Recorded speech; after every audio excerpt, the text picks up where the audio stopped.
Encounter Talks with Dawn at Gessner Ministries, a forum for discussing challenging topics, dissecting truth,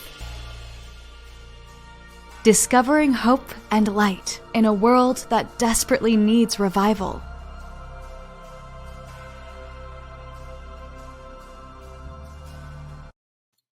So I'm really excited for our first videos since we have reformatted the whole concept of what we're doing. And I want to share a little bit about that with you today.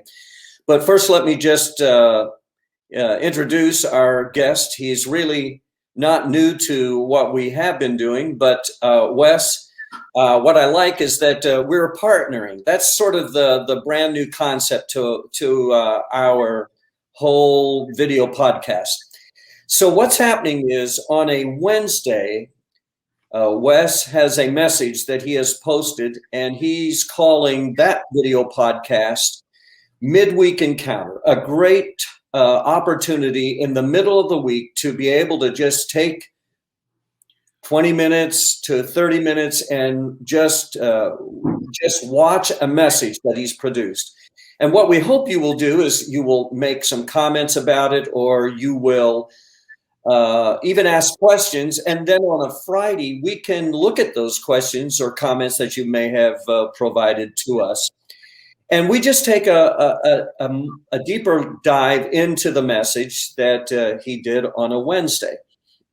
So today we're looking at the very first message that he already did this past Wednesday, and Wes, what I've called this the Encounter Talks for today is the profile of a modern day Good Samaritan.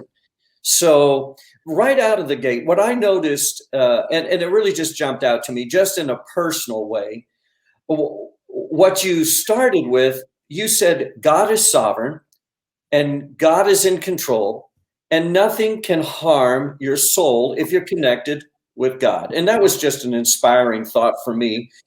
But you were looking at Luke chapter 10, verses 25 to 37 about the Good Samaritan. So, and there were 3 points, I think, that you highlighted in there. I know one of them was about compassion. Another one was the selfless action. But why don't you pick up on that concept of the Good Samaritan for me for a moment?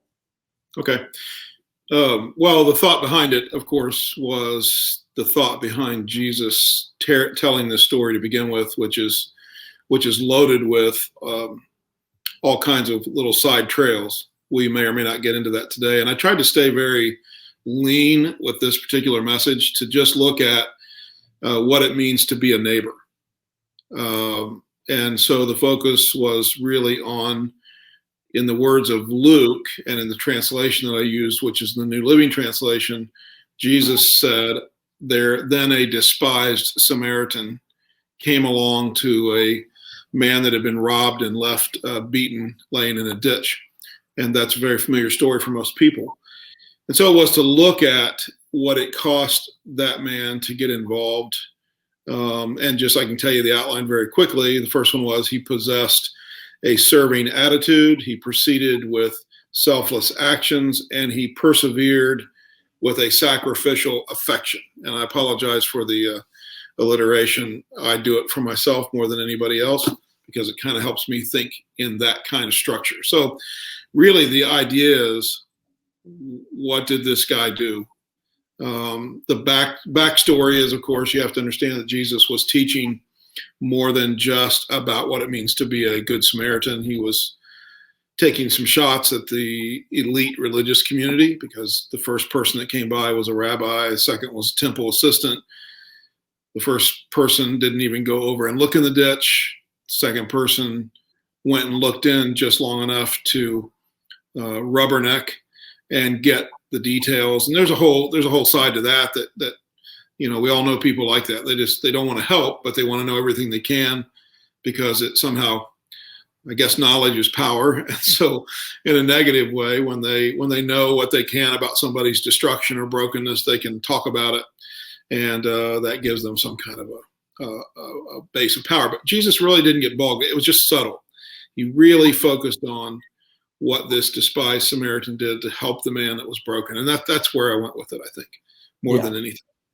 Yeah. And, while you were, I watched that sermon, and while you were speaking, this thought crossed my mind. It was, okay, so I would love to hear you take those attributes of the Good Samaritan and make an application for me in the world that we currently live, and then you did that. So I wonder if you would just pick up, because you were talking about 2014, and it was a bit of a personal illustration that you were sharing there. Just touch on that piece for me.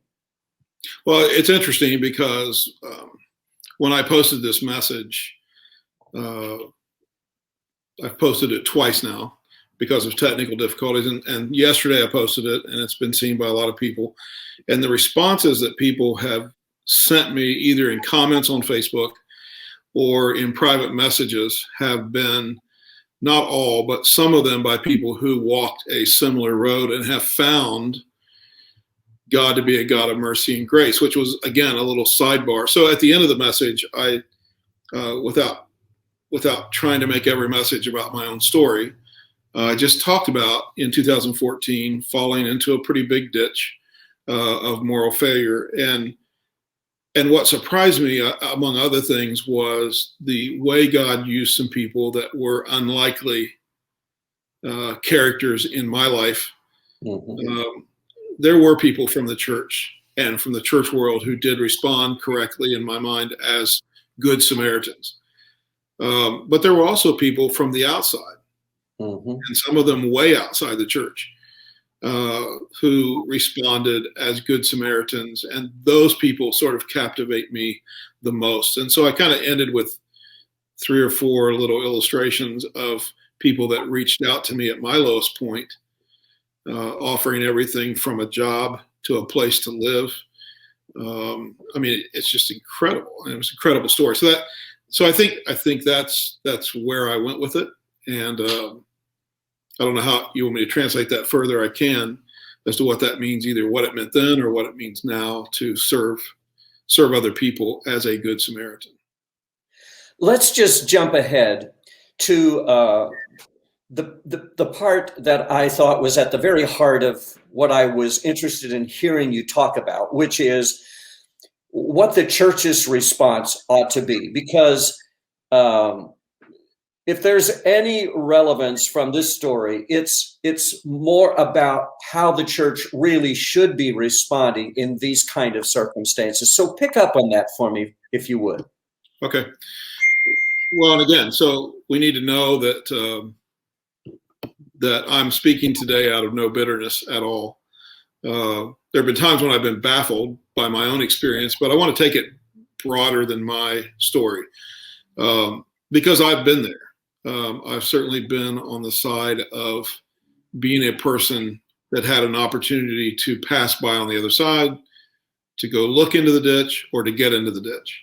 And I haven't always made the best choices myself, so I'm not here to judge anybody, but we have to talk about it because it's a huge piece. I think what strikes me is, in my experience in the church community, if someone stumbles into a service and they're drunk out of their minds, or they're high on drugs, or they're weeping, they just, sin has just, I'm talking about a dramatic entrance into the building, the church will stop everything they're doing.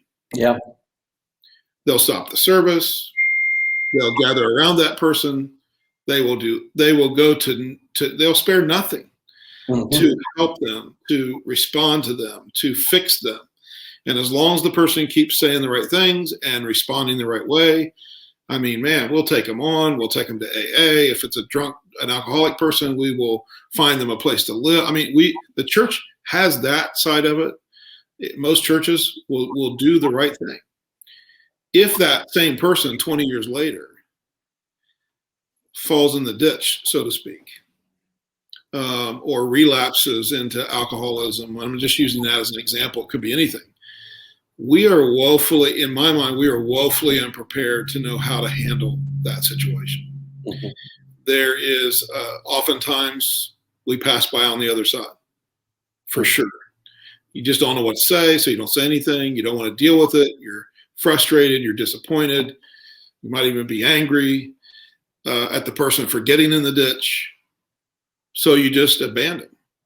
And it's such a contrast to what the church does on the front end. So, and then there's the people that do the rubbernecking, and they talk and they pass all the information and misinformation around. And then I would say there are these special people that should just be normal Christians who possess what Jesus was talking about in this story. They have a servant's attitude and heart. They may not like it. They may find it discouraging and disappointing, and they go through all those emotions. But something about their faith kicks in and says, you know what? This person needs me now more than ever. That's a rare commodity in the church world, and it's sad. And I think that goes to the second point of the message, which was this man proceeded with selfless actions. He wasn't thinking about himself. He was thinking about the guy in the ditch. He offered him hope. He didn't leave him alone. He addressed the man's wounds. He shared his donkey with him. And so it's a serving attitude. It's selfless actions. And then you take it a step deeper. It's sacrificial affection. And let me explain that. It's an affection and a love for people because Jesus loved you. Yeah. It's knowing the Word of God, knowing the story of God, knowing the mercy of God, the compassion of God, and translating that to people that are somewhat unlovable, somewhat unforgivable. I remember Brennan Manning, who was somewhat of a controversial character, but wrote some great books, and he was a former Catholic priest. He dealt with alcoholism until his dying day. And I remember him writing one of his books, and this was after he was a successful speaker, a successful author. He was traveling the world. He had a relapse for about 2 years back into alcoholism. And I'm talking about living on the street, shuffling down the street, dead drunk every day of his life. And during that time, he had a doctor friend who would, at his own expense, get on an airplane once a month and fly to the city where Brennan Manning was on the street. And it's hard to believe. I mean, this guy had been successful, author, speaker, and he's dirty and he's in the gutter. And this man would come and he would find him for one day a month. He would buy him some food and he would sit down in the gutter beside him for an entire day and just spend the day with him. Wow. And it went on for 2 years until Brennan Manning found his legs again. Wow. Those kind of stories challenge me and touch me deeply because that's really, and it's just so hard. It's so hard at times to encapsulate that spirit of Christ and to not have our own human emotions get involved. Yeah. Because we are judgy and we like it. We're pretty good at it. We can do it with a lot of ease, and yet that's not what Jesus taught. Yeah. So, Wes, I know, what you've already shared, what the ideal response needs to be, and we can sit on the sidelines, and I can hear that, and I understand that. However, can you pinpoint what it is that we can be so good at, like you said, at helping the person on the front end? What is it that we can be so good at helping the person on the front end, and yet we understand what needs to be on the back end, but we fail there so often? Now, not everybody fails, because you've already illustrated that. There are so many that don't fail. But why is there that piece that so many of us do fail there? What is it? Human nature, I think, because again, it's a reflection. Unfortunately, it's a reflection of society, and you want the church to be different. We should be different. We should walk to a different principle. But oftentimes, you see this in society, out in the secular world, whether it's a politician, a sports figure, and I'm not talking about breaking the law now. I'm talking about just somebody that does something that gets, and of course we live right now in a cancel culture. So it's just easy right now for human beings to cancel other people out. And it's out of sight, out of mind. It's horrific in light of the scripture and in light of what Jesus really taught. And I'm thinking about this and challenging myself. And you're not going to want to go where I'm going to go right this second, but you probably need to answer that question, because in my life, without going back to my whole story, in my life, when I was at my lowest, you were the closest, not only staff member I had, but friend. And you somehow overcame whatever you must have been feeling, which would have been revulsion, which would have been sorrow, which would have been maybe anger. And for me, Don, and you didn't know this was coming, but for me, you were that person that got in the ditch. I don't know if we talk every day. I think we talked every day during that time. We probably almost still do. And I sometimes reflect on that and think, man, I think it's a good friendship, a deeper friendship than we've ever had. We've known each other for decades. And I also sometimes evaluate it and say, I hope I'm not being needy. But the fact is, it's formed a Christian bond because of your compassion toward me. Never once did I mistake that by you as some affirmation for the things that I did. Not for a second. Yeah. But the compassion, and you know this better than anybody else, at least at one point, probably saved my life. So there was a moment where I was at my absolute lowest. And you not only reached out, but you intervened by getting some other family members involved. I mean, so that you're the illustration of it. Why did you do that? Yeah.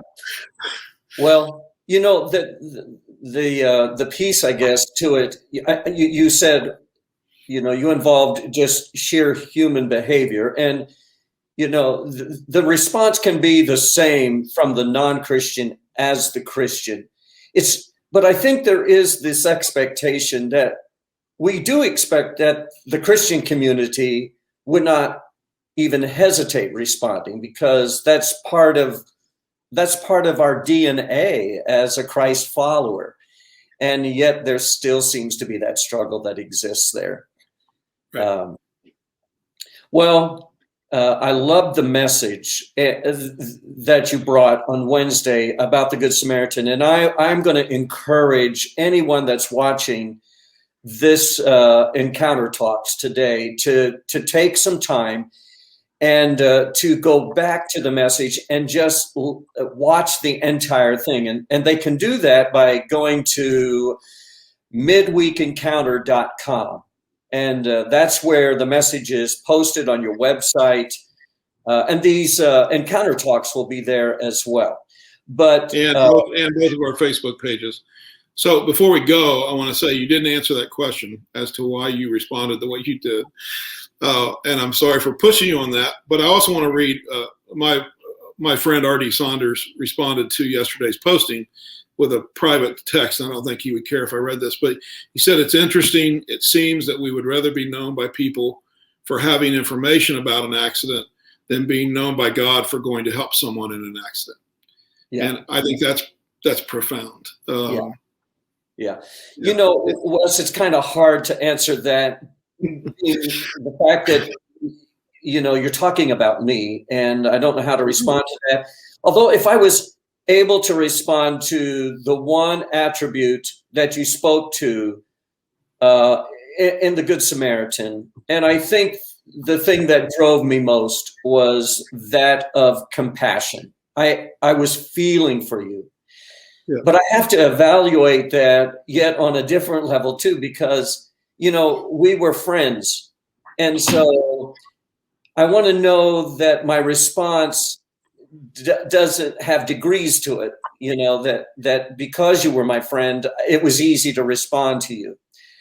I need to be able to respond to any person with that kind of compassion. Right. And so that's the convicting and the challenging part for me. Well, the Samaritan didn't even know this guy. So the Samaritan didn't even know the guy. So that's a big piece of it. Yeah. Well, Wes, man, this is a lot of fun. I'm going to be looking forward to this as we build on it each week, and as we just get in this groove of bringing our video podcast together in this kind of a format.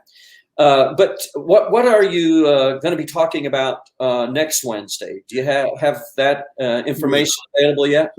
So the message is from Psalm 107, which is a very fascinating psalm because it has a repeat verse in it over and over. It kind of gives 4 different scenarios of how people get themselves in trouble. And then I can't quote it verbatim, but in the more traditional translations, the verse says, "Oh, that men would praise the Lord for his wonderful works to men." Something, it's more than that, but it repeats it 4 or 5 times in that psalm. And we're going to just look at 4 different cases where these people have gotten themselves into trouble, but God answered their cry for help. Yeah. So it's a message of sort of finding ourselves and finding hope in God and how much he loves us and cares for us. Wow. Well, I'm going to be looking forward to that message. And again, I hope that you will find that these times of our being together and just looking deeper into the message will be something that is inspiring for those that are watching, but I'm finding it helpful for me as well. So it's great. And thanks for taking the time today to do that. You're welcome. We'll talk soon. All right. Thanks for watching. Take a moment to share with your friends.